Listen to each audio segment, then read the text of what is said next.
皆さんこんにちは。カムランイムラン TV のカムランです。イムランです。今日は家にあるもので簡単に科学実験をしたいと思います。超簡単なのでぜひみんなも試してみてください。はい、まず使う材料はペットボトルかグラス。ペットボトルは家であったのが形がバラバラだったのでグラスで使います。水と油、発泡剤は100円ショップとかでも売っています。と使っても使わなくてもいいけど絵の具。じゃあ早速やっていきましょう。まずやり方はこのグラスに水を3分の1ぐらい入れます。その後に油を3分の2ぐらい入れます。まず入れていきましょう。はい、次は油を入れていきます。油は水の2倍くらいでいいです。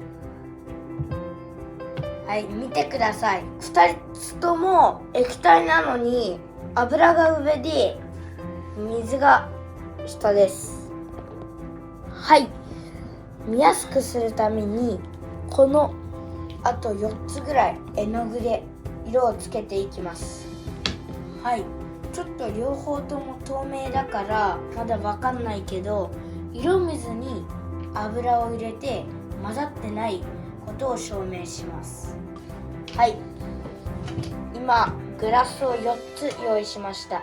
それでまず水を4分の1ぐらい入れて絵の具2人の好きな色を入れていきます。それで油を入れます。はい、まず水を入れていきたいと思います。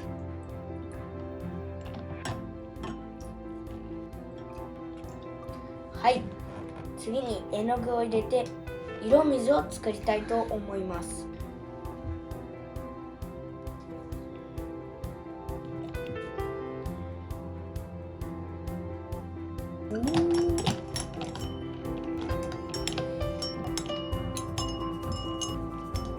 はい、色水が完成しました。次に油を入れていきたいと思います。おお、すげえ。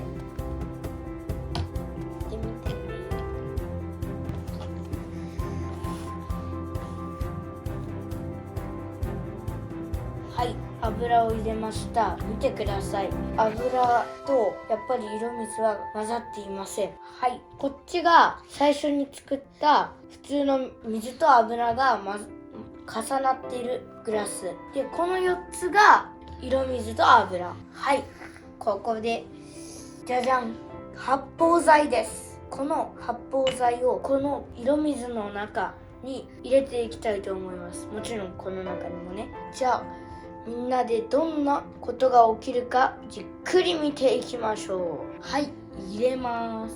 まず緑、次に青、最後に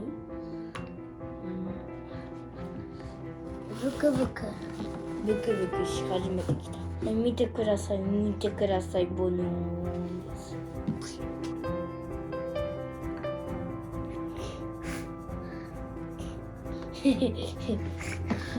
なんでもう一個入れんの？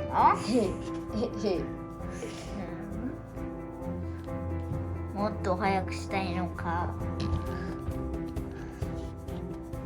なんか早くなってる、やっぱり。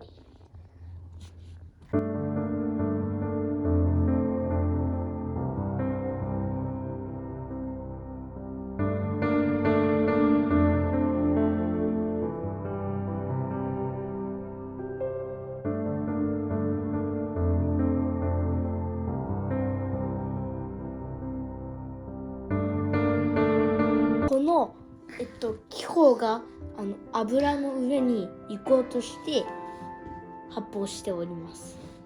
本当に綺麗な現象ですね。ここやばい。2個入れたからだ。この上なんか色がある。ねえ、みんな見て。そうだ。メロンソーダ、いちご。これが普通の炭酸。何やったの？こいつの上にこれやばい。この発泡剤を入れると約10分ぐらい綺麗な泡が出ます。見てください見てください。こっちは2個入れちゃいました。これは簡単で楽しい実験でした。皆さんもぜひやってみてください。また次の動画でお会いしましょう。バイバイ。ウイグル語でホース。